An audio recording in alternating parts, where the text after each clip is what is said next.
Hello, writers! I'm Kristen Kiefer, author of fantasy fiction and creative writing resources, and you are listening to the Well Storied podcast, where I share insights, encouragement, and actionable advice designed to help you craft sensational novels and build your best writing life, always in 30 minutes or less, so you can get back to writing, of course.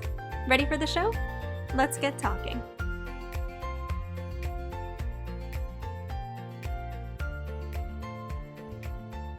Grab a cup of coffee or tea or your beverage of choice and come on in, writers.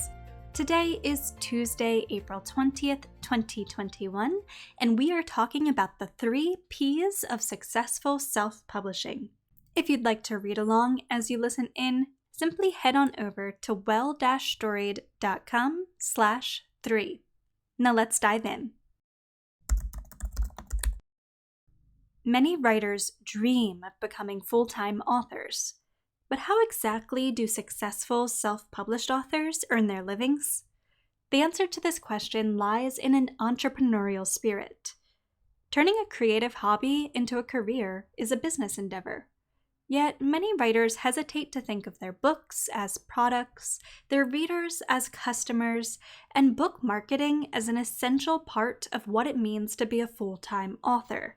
Which is also why so many self-published writers fail to garner more than just a few occasional sales. That said, there's nothing easy about building a small business from the ground up. Most successful self-published authors spend years cultivating their careers before quitting their day jobs. How do they get to the point where they can write full-time? Let's break down the 3 P's of successful self-publishing writer. First up, production. If you approach self-publishing with an entrepreneurial spirit, then every book you write is a product that your business sells. The better quality the product, the more success you're likely to find as you develop your career as an author. Though much goes into writing an effective and engaging book, there are 2 key questions that every writer should ask if they plan to publish for profit. First up, who am I writing for? In other words, who is my ideal reader? And secondly, what does my ideal reader consider to be a great story? Successful authors deliver on readers' expectations, even if that expectation is to expect the unexpected. This is what it means to write for market. You don't have to sell out, writing only what's most popular at any given time. You need to understand who your ideal reader is and what they love to read, then deliver the best possible product to that particular slice of the market. Writing for market also doesn't mean sticking to the most formulaic version of your genre. Many readers love books that subvert classic tropes or that blend or expand upon genres. Others love knowing exactly what they're getting into. So write the stories you love, figure out who else would love them, and do everything in your power to ensure that those readers will rave about your books for years to come. Now that you know what to write, let's break down the 3 key phases of story production. First up, gathering raw materials. Many writers have likened the pre-writing and drafting processes to digging up the marble they'll use to sculpt a masterpiece, and rightfully so. Developing the first version of a story is very much like gathering the raw materials one would use to develop a physical product. The only difference? A writer's raw materials are intangible. With a lively imagination, a strong understanding of the craft, and a decent handle on your personal writing process, you can create the faulty prototype that will be the first draft of your story. Phase number 2, product design. A first draft is only the beginning of any successful writer's product design process. With a prototype in hand, it's time to analyze and iron out all the kinks in your manuscript. Are your characters well developed? Does your plot make sense? Is the story as engaging as it can be? These are the types of questions that successful authors ask as they revise and refine their manuscripts for publication. And phase number 3, Early testing. Your ability to iron out your story's issues is limited by your subjectivity. You're simply too close to your work to understand how others will perceive it. That's why early testing, in the form of external feedback, is so important. Many self-published writers rely on beta readers to provide casual feedback on their stories. Most also invest in some form of professional editing, such as developmental editing, which is an in-depth story-level critique, a manuscript evaluation, which is a more overarching story-level critique, line editing, which is feedback on your writing style and prose, or copy editing, which is correcting errors and inconsistencies in the text. An author who doesn't have first-hand experience with the marginalization or trauma they've portrayed in their story may seek feedback from an experienced sensitivity reader. Others may rely upon technical readers to ensure they've nailed the details of a specific topic. For example, rock climbing or EMS work or Victorian-era fashion, with which the author isn't intimately knowledgeable or experienced. Now, let's talk about the second P of successful self-publishing: presentation. When you've produced a book you're proud to share with the world, it's time to consider how you'll position it on the market. Your goal is to ensure that your ideal readers will be the most likely to buy your book. They're the readers who will leave positive ratings and reviews, eagerly await your next release, and rave about your books to friends and family. To ensure the right readers find your book, consider the following facets of the publication process. First, title and cover design. Most modern readers scroll through online book marketplaces looking for their next great read, and they aren't going to click on a listing, let alone purchase the book, if nothing about the preview piques their interest. This is why an effective title and cover design are so important. These are the two main elements that readers will see as they shop for books. To encourage readers to click on your book's listing, your story's title and cover design should not only indicate its genre, but the general tone, themes, and/or tropes in your story that will appeal to your ideal reader. Number 2, the blurb or listing description. With a great title and cover design, there's a good chance that your ideal readers will click on your listing to learn more about your book. To cinch the sale, you'll need to grab their attention with an enticing book blurb, also known as back cover copy or simply your book's listing description. An effective blurb introduces readers to your book's characters, plot, and story world with just enough detail to entice them to click buy and dive in. The third element of your book's presentation is its inside look. Many online marketplaces, such as Amazon, allow readers to preview a portion of a book before purchasing. This inside look can play an important role in encouraging readers to buy your book. While a quick dedication won't be off-putting, stuffing the first few pages of your book with unnecessary front matter will eat into your ability to hook readers with your story's opening chapters. Move your acknowledgments and about the author page to the end of your manuscript, and you'll be good to go. Up next, we have distribution channels. Where you choose to distribute your book online will directly impact the scope of its presentation, especially as concerns the all-important decision of going wide or staying exclusive. Authors who stay exclusive distribute their work solely through Amazon to take advantage of increased royalty rates.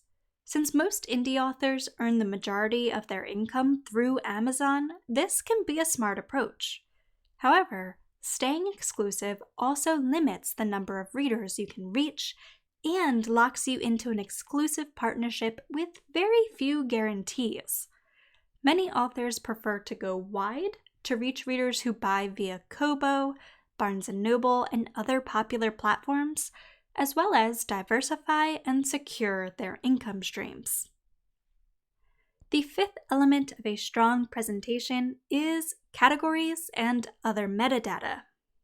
When creating a listing with Amazon KDP or other distribution channels, you'll choose the categories and other metadata that will directly impact where your book appears in the marketplace, and by extension, who it appears to. To ensure your book gets in front of the right readers, check out the guest post I've linked for you in today's episode transcript from Amazon KDP expert Dave Chezin on how to choose effective metadata.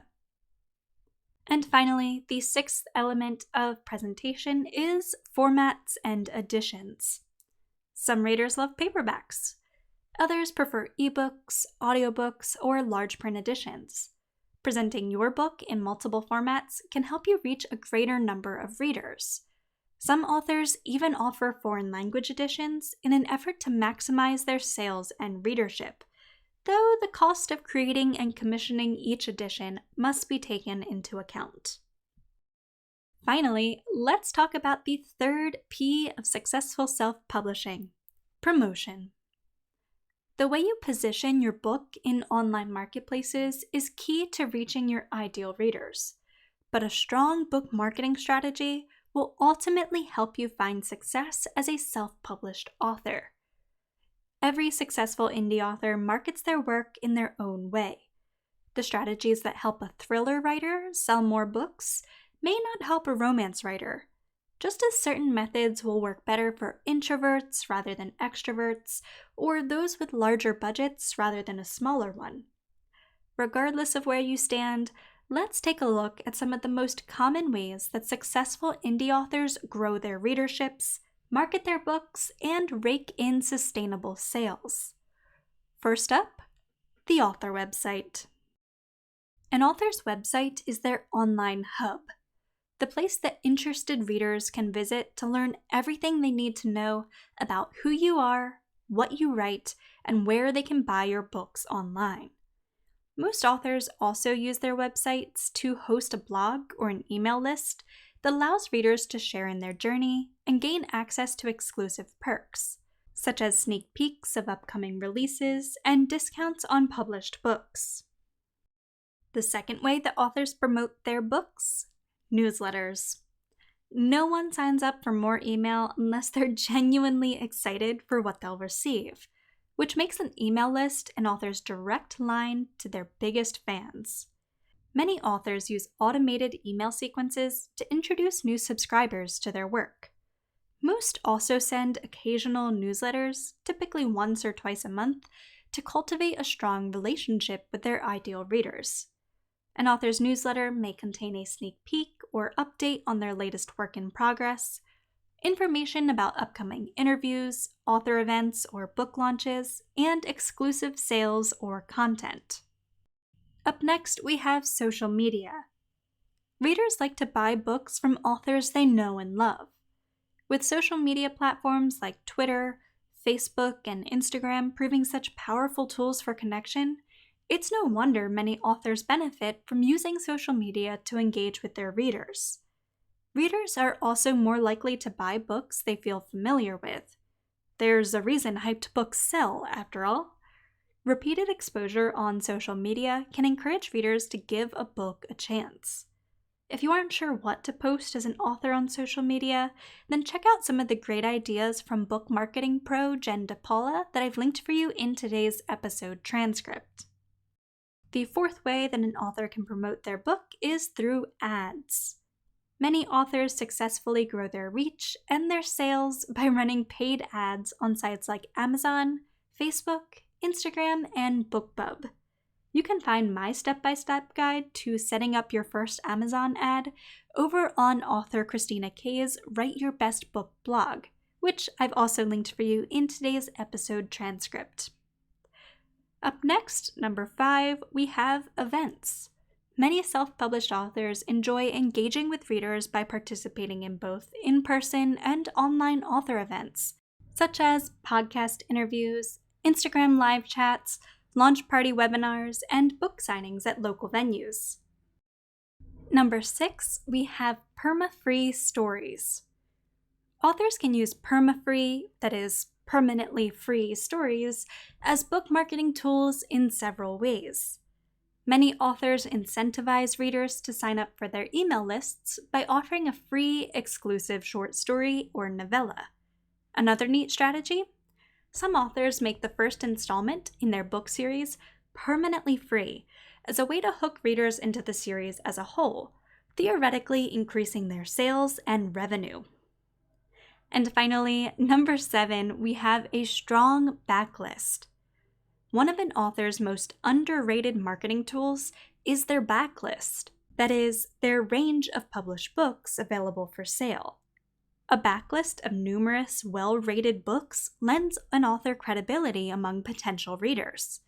In fact, a strong backlist is so valuable that many self-published authors revise, retitle, and/or commission new covers for their early books to ensure their catalog is as credible as can be. Between production, presentation, and promotion, there's a lot to consider when striving to find success as a self-published author. Admittedly, it can be a bit overwhelming. That's why I like to think of perseverance as an essential 4th addition to this list. If you're willing to treat publishing like a business, putting in the hard work to produce, present, and promote your stories to the best of your ability, then there's very little standing between you and the possibility of earning a living as an author. So tell me, writer, what are you waiting for? Thank you for listening to today's episode of The Podcast Writer. I hope you found it helpful to your writing journey. If so, make sure to subscribe to the podcast so you never miss a new episode, and to give the podcast a quick rating or review. Doing so goes a long way toward helping the podcast reach new writers and lets me know that you're enjoying what I'm creating. You can also give me a shout out directly on Instagram at Kristen_Kiefer. For additional guidance as you work to craft sensational novels and build your best writing life, be sure to head on over to www.well-storied.com, where I share blog posts, workbooks, e-courses, and other helpful resources for writers. Again, that's well-storied.com. Thank you again for tuning into today's episode, my friend. Until next time, happy writing!